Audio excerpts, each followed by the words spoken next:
namin yung schedule namin after May 6.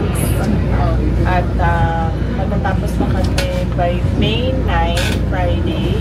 Yung May 10 reserve na yun para sa mga emergency requests. And then May 11, Sunday, merong Solidarity Mass for honest, orderly, and peaceful elections sa Davao City. So yun yung last activity. Pero ma'am, di ba nag-commit kayo ma'am na you will be there for nung pinasawag kayo ng NBI? Yes, oo. Kasama na sa schedule namin yun. So break kayo ng May 8 to be there po for the BI? Yung schedule namin sa NBI na sinulat nila, sa subpoena nila is May 9 and May 16. And then nag-usap kami ng lawyers. Napag-usapan namin na May 9 pupunta para mag-oath doon sa counter-affidavit. Okay. How confident are you, ma'am? Given the limited time, kasi hindi pa kayo nakaka-join mismo talaga sa mga candidates.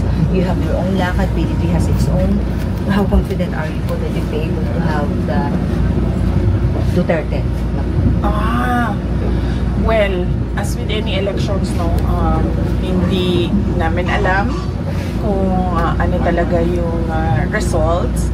But so far, kung basihan lang naman natin yung reception o pagtanggap ng mga tao sa mga senator candidates na Duterte ng PDP, okay naman. I think we have more than a majority support. But syempre, meron din kaming concerns sa Diaan at meron din kaming concerns sa yung vote buying, kasi naririnig namin ngayon na yung mga local candidates ng administration ay meron daw mga tupad and AIX and AKAP budget na pinamimigay. In fact, dito sa Zamboanga City, ang balibalita ay 4 times a day namimigay ng AKAP. Okay. Ma'am, actually, ma'am, Comelec mismo ang nagsabi, yung pinakarampat daw talaga ngayon ng form na ng vote buying is through mga ayuda. AIX, tupad. Wala kayong balak any action about that sa mga ginagawa nilang form of vote buying through that ayuda? Kakausapin namin yung partido ng PDP, no, with regard to sa abuse ng AKAP at AIX. Pero ang unang-una kasi nito ay binigyan sila ng exemption ng Comelec. Ang DSWD ay binigyan ng exemption sa mga ayuda programs nila. So, lumalabas na parang ang legal vote buying ang nangyayari ngayon. Alright.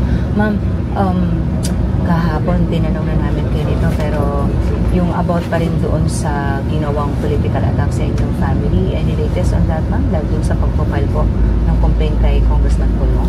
Nakausap niyo na po siya?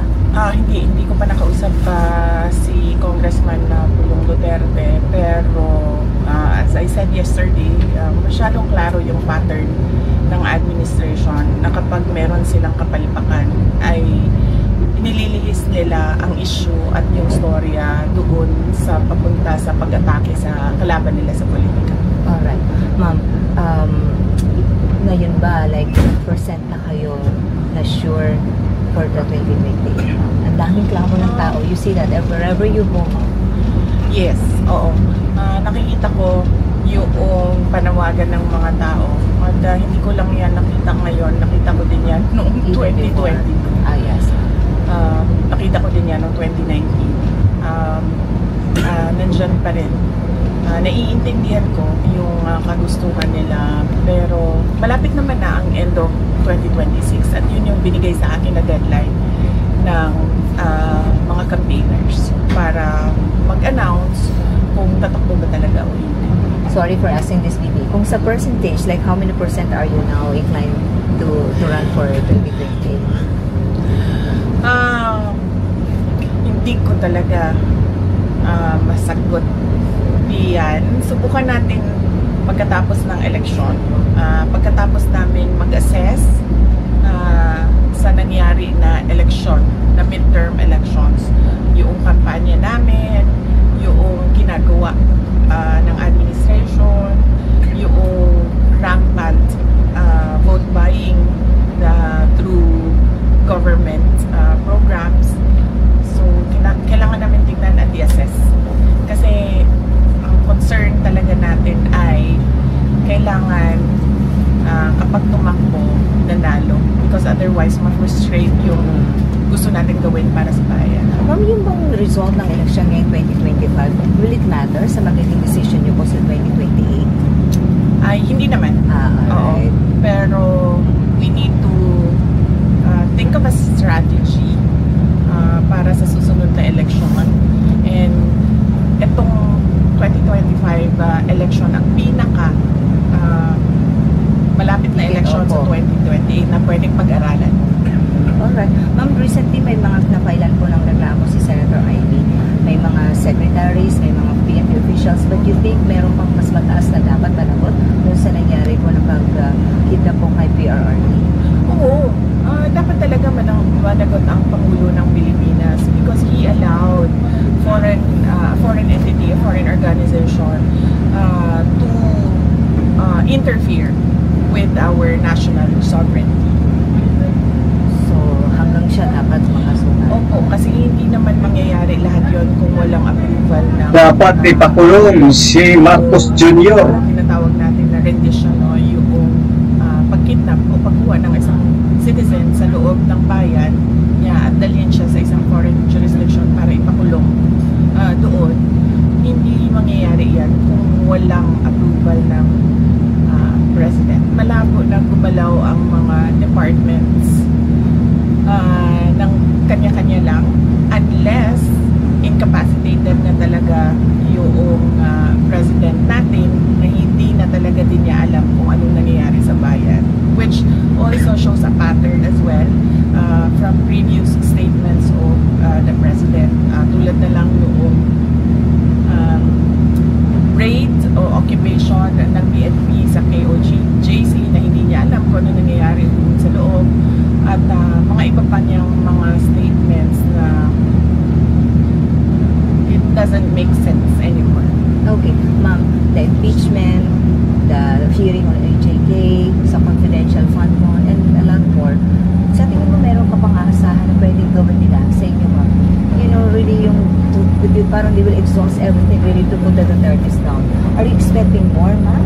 After the impeachment, arrest of PRRD, this complaint, you think, are there more? Are you expecting more, VP? Yes, oo. Kasi, you know, desperate people, they can think of the worst things to do. No? So, oo, naisip ko yan na hindi talaga titigil hanggang hindi ako makulong or mamatay. Yun na lang naman talaga ang dalawang hindi pa nila nagagawa sa ngayon. Yun na nga po, despite yung race sa'yo, parang tuloy pa rin ang ikot mo, ma'am, kahit saan?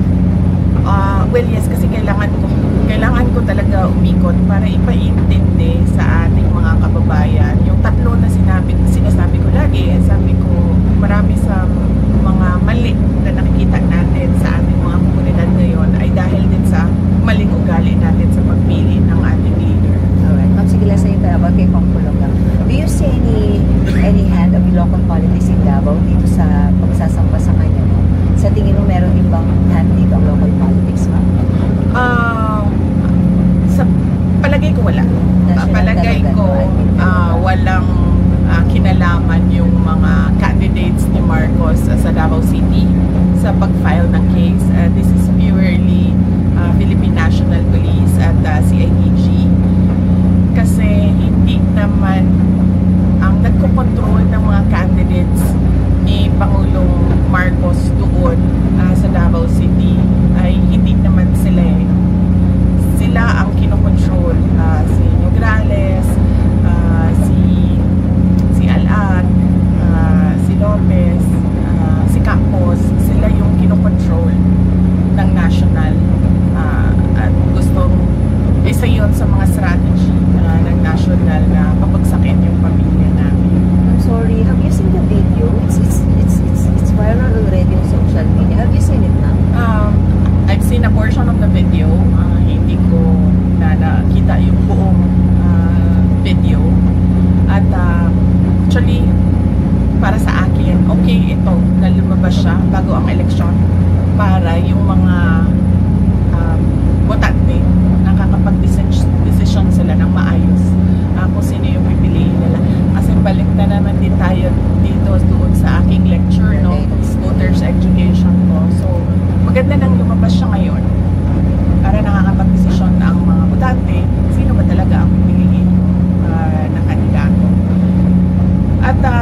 Well, yes. As I said, yun yung good thing about it. Pero, it's really a political attack. Tsaka, kahit damaging siya kay Kongkulong, still okay with you para people will have choice this election? Oh, yes. Oo. Lahat naman ng atake nila sa amin can be taken care of by lawyers. Yung kay PRD sa ICC, merong mga abogado doon. Yung impeachment ko at mga ibang cases ko na iniimbestigahan nila, merong mga abogado doon. Yung kay Kongkulong, dahil it's a complaint, meron ding abogado na mag-handle doon. So, yun. Clearly, atake lang talaga siya para sa paninira, and as I said, para pabagsakin yung kalaban nila sa politika. But still, if we look at the bright side of things, buti na yung lumabas siya ngayon para yung mga tao informed decision yung pagpili nila ng kandidato nila.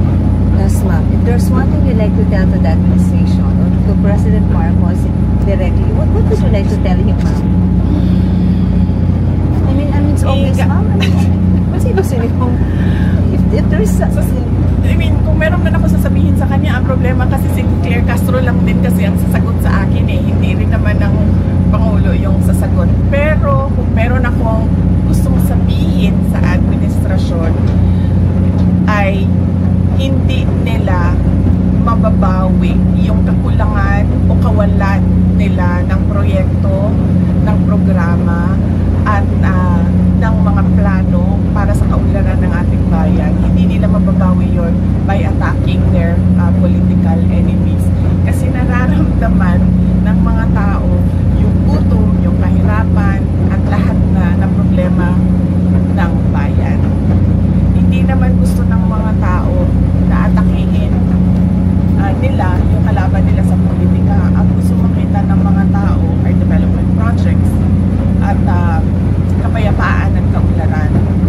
So kahit anong atake nila sa amin, hindi pa rin babango yung administrasyon at hindi pa rin makikita yung sinasabi nilang bagong Pilipinas kasi hindi siya nararamdaman at makikita ng tao tayo. Promise totoong last na ito, ma'am. Promise totoong last. Noong 2019, grabe ang clamor ng tao. You parang sorry for, due to appropriate word to use, you disappointed them. Maraming frustrated kasi hindi kayo tumakbo. In fact, nasisi pa nga kayo for whatever we are experiencing now because you did not run. This time ba, ma'am, are we going to see that scenario again? Or kahit pa paano naman, mas nakakakita yung tao ng pag-asa na yung call nila, yung panawagan nila sa'yo, yung clamor pakiusap to run for 2020. Kung ang decision making lang naman ay para sa bayan lahat, wala namang problema. Ang problema kasi is that sa isang eleksyon, madami kasing factors. Hindi lang yung kagustuhan ng isang kandidato, nandyan din yung factors ng pondo, machinery, at lahat na. Yes, nakita natin na pwedeng walang ganyan ang isang kandidato noong 2016 kay President Duterte. Pero iba kasi yung situation noong 2016 at iba yung sitwasyon ngayon. Mas matindi yung laban ngayon. Kasi mas demonyo yung administration